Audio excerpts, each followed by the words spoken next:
All right, guys, today we got a 2014 Honda Ridgeline. It's got the 3.5 liter in it. It's got a dead misfire, and it's been sitting for over a year and a half because of it. Let's get into it. Backstory on this one is, got a dead skip. It's had plugs and coils replaced. The man's on a little bit of a hard time. He's got some medical issues and stuff, so we're gonna try to help him out on this one. Try to figure out what's going on with it and take care of them. We'll see. I haven't started it up. I haven't done anything with this thing yet. Let's see what it feels like.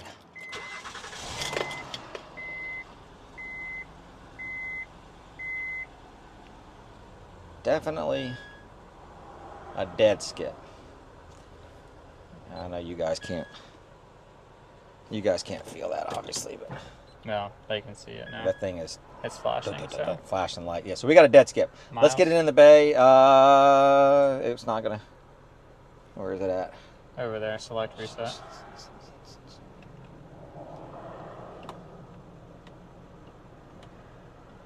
$111,916. Okay, let's get it in the shop. Let's take a look at it.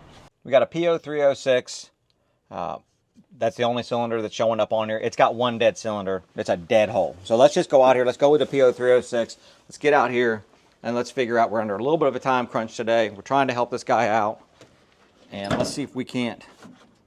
I mean, if it had spark plugs and coils put in it, of course, we don't know anything other than what was told to us. So we're going to,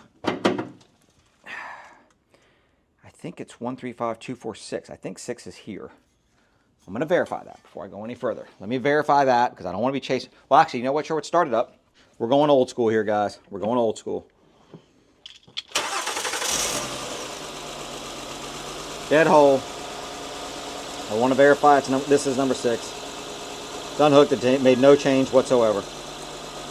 No change whatsoever. Okay. I'm breaking out all the old school today. Love this thing. I like it. I love this thing. You cannot get that thing anymore.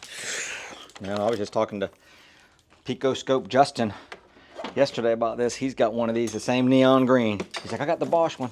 It's a neon green. I said, that's what I got. It's not the blue one. Yep. Sometimes it's just quicker. Well, what I want to get is an ignition pattern. That's why I'm pulling this out.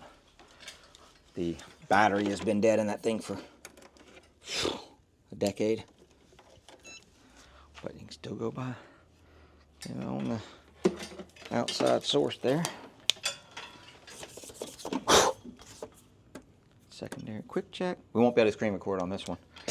We might not get it with this.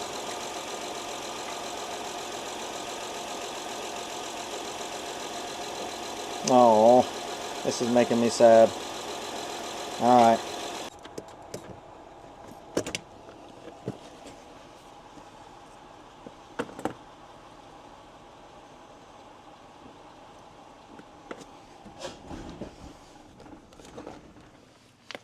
The reason the car just shut off is because I pulled out the PGMFI2 relay. I looked up which one fed the fuel pump. This is basically the fuel pump relay. And where is it located? It's on that fuse, in the fuse box down here, all the way lower left. And now, with it running, it burnt that fuel out.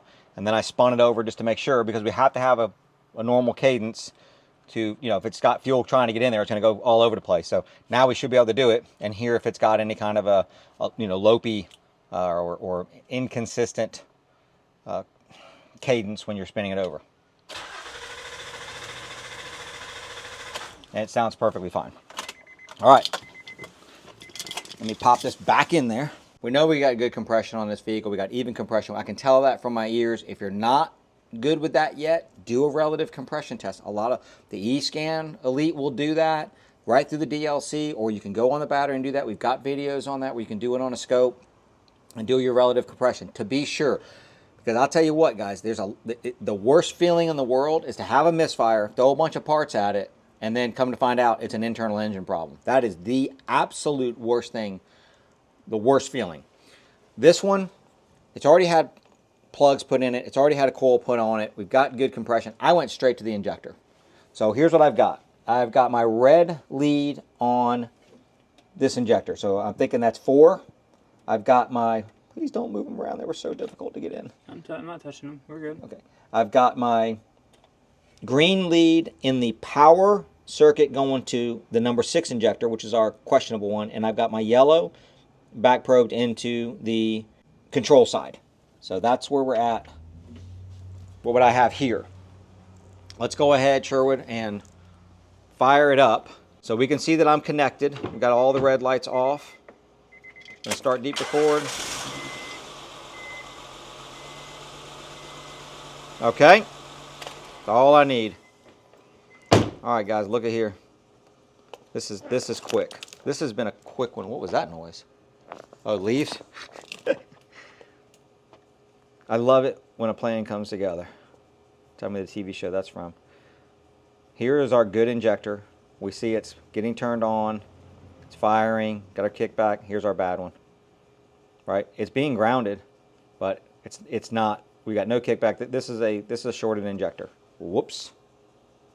That's a shorted injector. We could have done that with an amp clamp and gotten all 6 of them. I did look up to try to do that before I back probed, because honestly, those things, getting those in there were not the end of the world, but they definitely were not easy trying to get my hands down there and getting them back probed. Luckily, the weather pack seals on these were pretty pliable, and the back probe went in there. Sometimes those weather pack seals get hard, and then you got to be careful back probing because you might damage something. But I tried to get, just a common spot that I could put an amp clamp around and do all 6 injectors. I guarantee you we would see this on that. Unfortunately, on this one, very difficult to do, very difficult to try to get to that where I could do it. So I'm like, all right, well, if they were buried where I couldn't get to the voltage on them and I could only do the amperage, I would have to have figured out a way. But in this case, I was able to. That's why you want to have more than one way of scanning the cat, right? We want to have more than one way of doing this. And in this case, this was perfectly good way of doing it. We're going to go ahead and we're helping this guy out. So we're going to take care of this for him. He's on some tough times. So we're going to order an injector for this thing. We're going to need to plant them. And I just did a set of injectors on these things on a previous video. So go look at the Honda Pilot video. But It just sucks that this thing has sat for, I'm the one who talked to him when he called up. And, I mean, over a year of sitting for a fuel injector, and this is why you go ahead and, I know he's not going to be paying for it, but this is why you pay for Diagnostics, because you do all the coils at it and everything. Do you do the coils in the back too? Or were they just the front coils? I don't know. Probably just the front. Because but how would he know which? He probably looked up what cylinder. Oh, man. I mean, maybe all of them. Did all of them? Yep. Oh, my gosh. Yeah, so 6 coils, 6 plugs. I'm not saying that the plugs maybe needed to be done, but I mean, it's at 105,000 miles. So. Probably not the coils, though. No. And you're trying to fix a problem. That wasn't a maintenance thing. That was trying to fix a problem. And didn't have a lot of money. And, yeah, didn't have a lot of money. So I will promise you this, without question, the money he's paid, even if he went to the parts store, bought it himself, did it himself, the money he paid for 6 coils and 6 spark plugs would have exceeded the diagnostic charge. Were we charging him for this? We're not. We're doing this one. This is going to be on us. But even if we were to charge him or anybody were to charge him, it would have been less expensive than that. One thing on a side note real quick, and you guys did such a fantastically amazing thing with Annette and her family. And a lot of people made these comments, so we're just kind of reaching out. This is something that we would have to really do a lot of research on and figure this out. We probably have to hire a lawyer or something for this. But what do you guys think about if we started a foundation?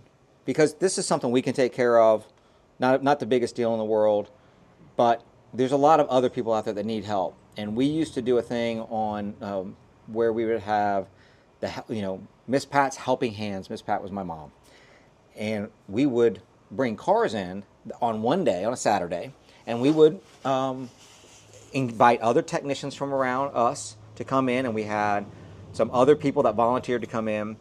And we would fix these cars. We would we would have somebody vet the people, and then a lot of single moms, a lot of single dads, struggling, just trying to make it. Bring these cars in, and some of these cars were in really, really, really tough shape. We didn't realize what we were up against.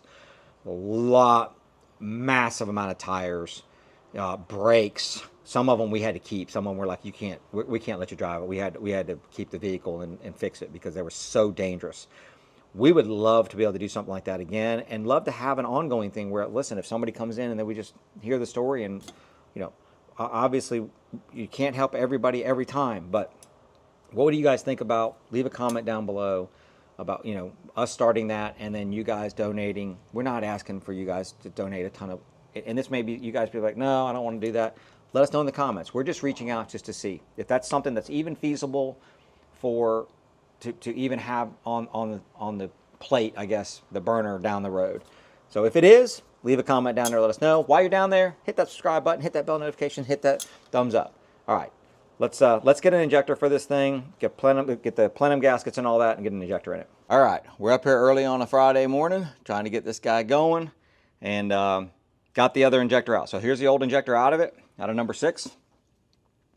I want to show you guys real quick. If you want to check these things without a scope, unfortunately, you'll have to be able to access them, and just unplug them and go ahead and put your meter on your resistance. If we check this, let me show you a new one first. So this is the new one. If we come here and we just go across the terminals, get them to touch there. There we go. We're at 10.3 ohms. So I want you to pay particular attention to right there. That's 10.3 ohms. All right, now let's watch this one. Come here.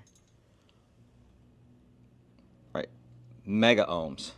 So this is 7,000 ohms. Way, way, way, way, way high. So that's bad. So, you can go in and test fuel injectors like this if they are electrically failed, like this one did. You could go in and check them like that.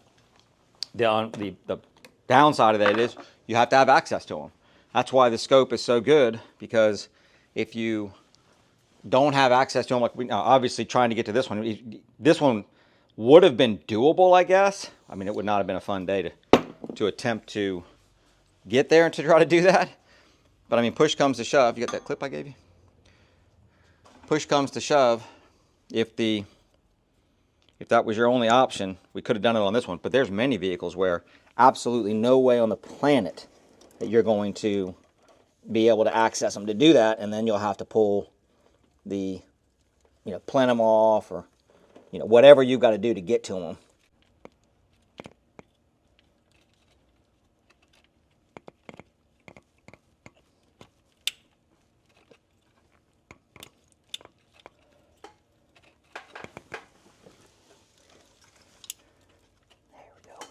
Injectors in it.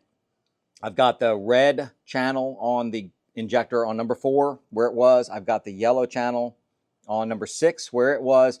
I don't have the other lead on there. We don't need it. We know we have power going to it. We're going to go ahead and get deep record up. All right, sure. Do you want to go ahead and start it?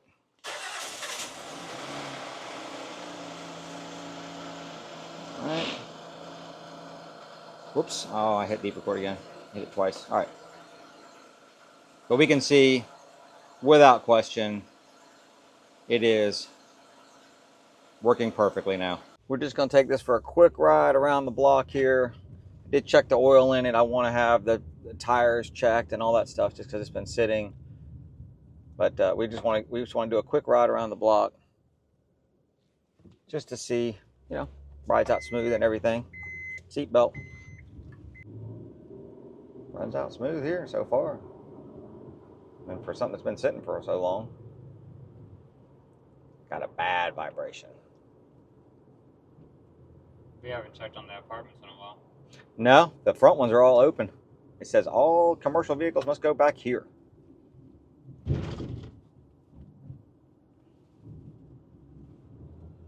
Yep.